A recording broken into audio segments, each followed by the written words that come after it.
We have several observations over here. First of all, why would Jibreel squeeze him like that? Why? You don't do that to an average person, hurt him like that, let alone a messenger of God.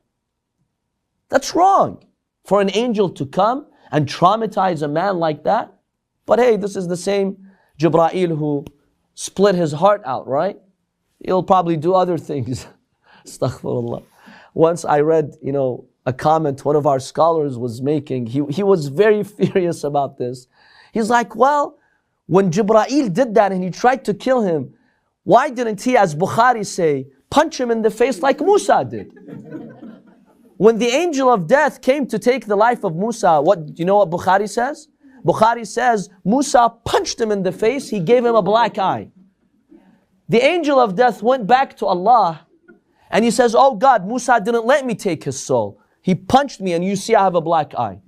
And then Allah told Musa, hey, why did you do that? This is Bukhari. Bukhari says this. So this scholar says, why didn't the Prophet, was Musa, was he more courageous than the Prophet? Couldn't Musa do the same thing? Astaghfirullah.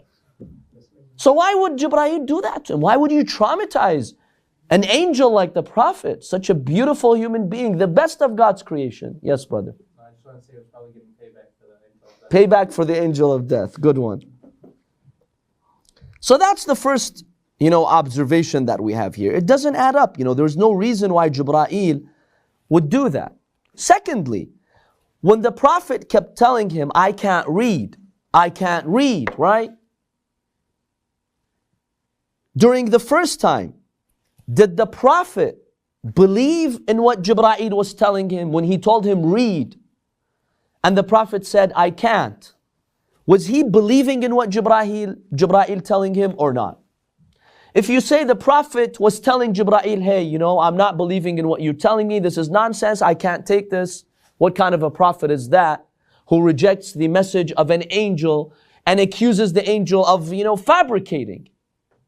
If he believed in the angel and in the message that Jibreel was delivering to him, then why would Jibreel do that a second time, a third time, and traumatize him? If the guy is believing in you, let him go. Just give him the message. So something doesn't add up.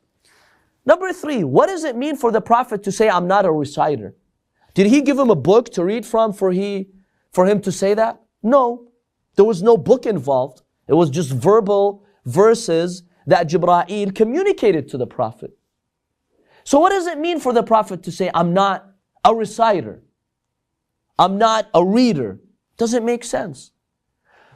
And on top of that, when Jibreel told him read, he didn't tell him what to read. Read what? The first time he says read, and the Prophet says, I'm not a reciter, so he suffocated him, right? Well, he didn't tell him what to read. What is he supposed to read? The third time he told him, اقرأ باسم ربك الذي خلق, then he started reading, اقرأ باسم ربك الذي خلق. So what was he supposed to read? It doesn't make sense. It's not like he was given a book and Jibreel is like, okay, read this book. No, there was no book involved. So the whole story just doesn't make sense. So in a way, like if we read between the lines, in a way they are accepting that the Prophet already knew that he's a prophet. He knew that he's supposed to read something or maybe convey something to people. Because when they're saying just read, and they're expecting the Prophet to know what he's supposed to read. If we read between the lines, that means in a way they are accepting that. But their version of the story is very clear that he had no clue what was going on. We'll read some other versions. This is just Bukhari. Just wait till you see some other versions over here. Number 4, how can Allah subhanahu wa ta'ala send a prophet who doesn't know what's going on? And Waraqa, the genius, has to discover it. What kind of a religion is this? The Prophet whom you've chosen over almost 124,000 prophets, the best of all prophets, he's got no clue what's going on. His heart is shaking. He's been traumatized. But some guy called Waraqa bin Nawfal, he knows exactly what's going on, and he has to reassure the Prophet that no, you are a prophet. Why would God do that? He's going to send someone who doesn't even know, that he doesn't even know what to expect. But Waraqa knows what's going on. That's unjust. Allah subhanahu wa ta'ala, that, these are not his own ways. Number 5, if the Prophet, with his own eyes he saw the angel, yet he had doubts, and Waraqah had to confirm to him that no, don't have doubts. This is not a demon, this is not a devil, this is the angel from God. If the Prophet, with his own eyes seeing the angel, yet he had initially some doubts, do you blame the people for doubting his message when they didn't even see the angel? Can we even blame the people for rejecting? When he himself is doubting in the beginning, why blame others for doubting his message? He's seeing the angel with his eyes. People at least didn't see the angel with their eyes. It just doesn't add up. It absolutely does not make sense.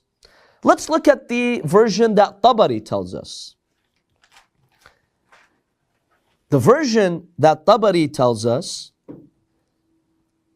when the angel came to him, he was so traumatized. The Prophet said, I have gone mad. I'm going crazy, and I am going to the cliff of a mountain, and I'm going to kill myself. The Prophet, he himself said that. He tells Khadija, when he tells her about the situation, he tells Khadija, I was going mad, and I wanted to kill myself. The Prophet, according to these Sunni traditions, he tried to commit suicide because it was so heavy on him. He couldn't handle it. He was traumatized. So as he was about to kill himself, Jibreel told him, no, don't worry, I'm a messenger from God. And he comforted him. He had to do that several times to stop the Prophet from killing himself. I'm not going to judge here. You be the judge. What do you think of these narrations? Which Muslims accept till this very day, unfortunately. Many of them don't know about this, but those who have read these books, yeah, they do accept them. Especially the version of Bukhari. Bukhari is just like Quran to them, right? Anything in Bukhari, they'll accept. Now, Bukhari doesn't mention he tried to kill himself. Other versions of the story mention that, but a lot of them do accept these versions. What kind of a prophet is that who's trying to commit suicide?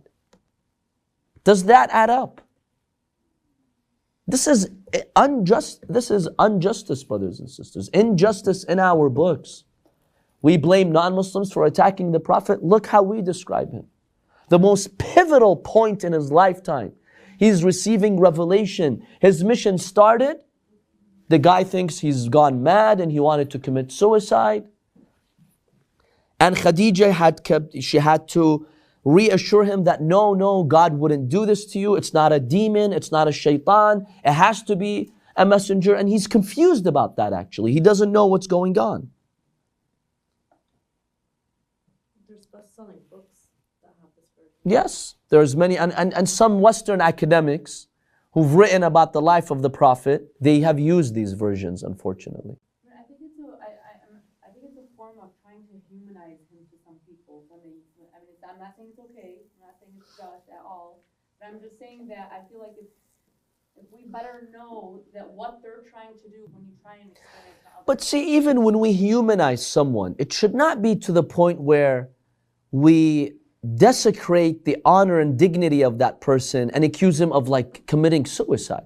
But even suicide That's unacceptable. Within Judaism and Christianity, it's haram. Suicide. It's a haram in every religion. How can you? So we're accusing the Prophet of actually thinking of doing something haram. He was going to do it according to these versions. Jibreel had to stop him. And this idea that she came up with, it's very fluid in Christianity. Yeah. They say all the prophets who committed haram, some of them they say slept with their own daughters and had children. It's because God. They want to humanize them, right? God wanted us Yeah. to have examples. I'm not saying it's okay. It's terrible wrong. Yeah. It's completely wrong. But I'm just saying So let's ask this question to an average Muslim. Did God choose the Prophet or that randomly just happened? Of course he was chosen. The Quran says that, the Hadith says that, the Prophet he himself. Did God decide on that day to choose him, or even before he created Adam, the Prophet says, I was a prophet when Adam was clay. it's Okay? It's very obvious So a man like that, how can he not know what's going on? It's impossible. I mean, he knows he's been chosen by God. How can he not know? That's what I was telling her before the class. How can he not know? And why would the angel of God do that to him? What is God humanizing here? What is God trying to achieve? He's telling his angel, squeeze this man and suffocate him. Why? Why are you doing that? You're punishing him for something. What did he do wrong? And for what would he need to send, like make an example of him for if he already sent how many other prophets before him? Exactly. And what kind of example? What can we learn from that? Exactly, yes. These are the arguments. Right? So our response to that is, what is there to learn from that? You know, the difficulties the prophets went through are lessons for us we can learn from. What is this for us to learn from? That if one day God chooses you, He's going to send an angel to suffocate you? Right? It just doesn't add up. Why would that even happen? If that's an angel, a heavenly being, that wouldn't make sense for how an angel would operate even. It's like, how are they angels if they're going to go around attacking people? It just wouldn't make sense. Now, yes. Could it be possible that these stories were concocted by non-Muslims or Jews pretending to be Muslims? We're going to examine who probably forged these hadiths and fabricated them. One argument that we could give them is that when God Himself who created a voice and that voice spoke to Musa, which was a direct creation of God, not an angel or mediation in between. Musa did not react in such a way, but the prophet who's even above Musa is reacting in such a way. So right, no other prophet of God in the history of prophets, whether in our books or even the Bible, they were traumatized like this when God sent them a message. You know, why is the messenger of God having to go through this? Did Musa have to go through this? Did Isa have to go through this? Isa, the second he was born, he was speaking verses of God so peacefully. But the prophet at age 40, the little baby can say it peacefully. But the 40-year-old prophet, he's got to tremble and shake and almost die. What kind of judgment is that? Just ridiculous. Yes, brother. To believe that the prophet tried to kill himself would make the prophet a hypocrite. Because in Islam, suicide is haram. Obviously, he tells the people that if you commit suicide, you're going to go to hell. Well, they say he was so traumatized, you know, he lost his mind, started having convulsions, and he just didn't know what he was doing. In any case, that version says that he went to Khadija, he told her about that. Then, you know, she sent after Waraqa ibn Nawfal and she informed him, and some other names you find, you know, being mentioned. One of those people that Khadija consulted was a man supposedly by the name of Adas. Adas gave her, you know, a solution, a way to figure out whether this is an angel or some demon, you know, harassing the Prophet.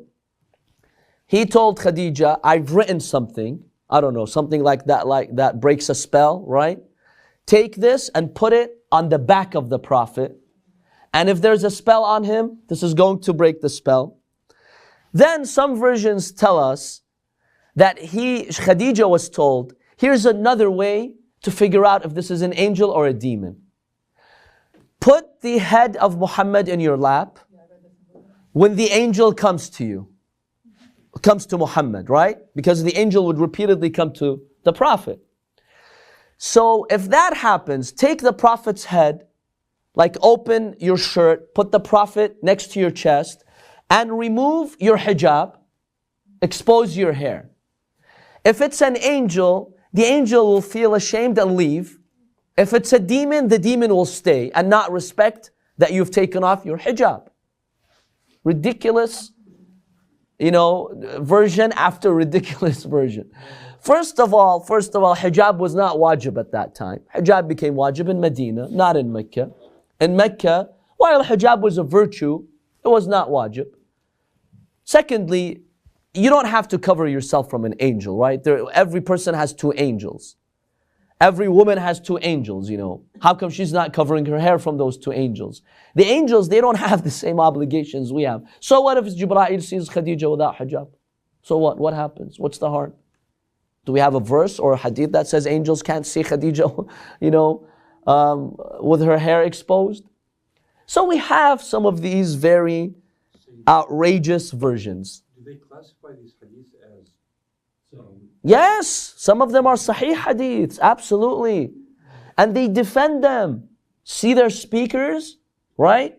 And their religious leaders, they talk about these hadiths and they defend them. Yes, this is exactly what happened to the Prophet. They defend them till this very day. Yes, brother. They could have just left it at the start. They didn't have to take it like a They took it even a step further, unfortunately.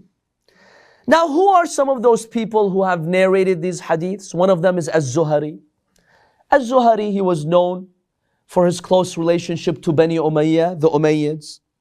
He narrates this hadith from Urwa ibn Zubayr.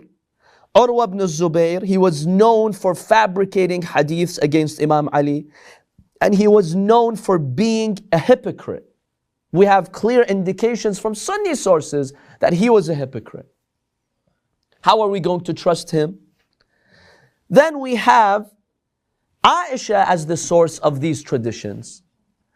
Well, this is problematic for a number of reasons, but the first most important reason is that according to the Sunni version that she was 9 when the Prophet married her and so on and so forth, she was not even born when all of this happened. Who's she narrating this from? Because these hadiths in Bukhari and others, they list Aisha as the source. She doesn't say, I heard this from my husband, the Prophet, he told me, or from my father Abu Bakr, or whoever it was. She just says, this happened to the Prophet. Okay, what's her source? She wasn't alive here, according to their, version, and according to their claims. She was so young, she was not even alive here. So who's she narrating this from? Who's her source? The Prophet? She doesn't say it's the Prophet. Who is it then? Khadija? She never, got any information from Khadija. She never even met her. So what's going on over here? So this tells us that these hadiths were fabricated. These hadiths were actually fabricated, and they were primarily fabricated by the Umayyads. The Umayyads wanted to paint a very negative image of the Prophet. We have so many clues on that, and so many correct historical accounts that tell us Muawiyah and Yazid and others, they would actually pay narrators to fabricate hadiths against the Prophet to show that he makes mistakes, that he was demonized, that he wanted to commit suicide, there was a spell on him, he made a lot of mistakes to justify their own mistakes. So that when people object to them, hey, you rulers, you're immoral, you're doing this, they would say, well, the messenger of God, he made mistakes here and too. If shaitan, misguided Yazid sometimes, well, shaitan also misguided the Prophet sometimes, and so on and so forth. So this was a way to justify their position. Number 2, Waraqa ibn Nawfal.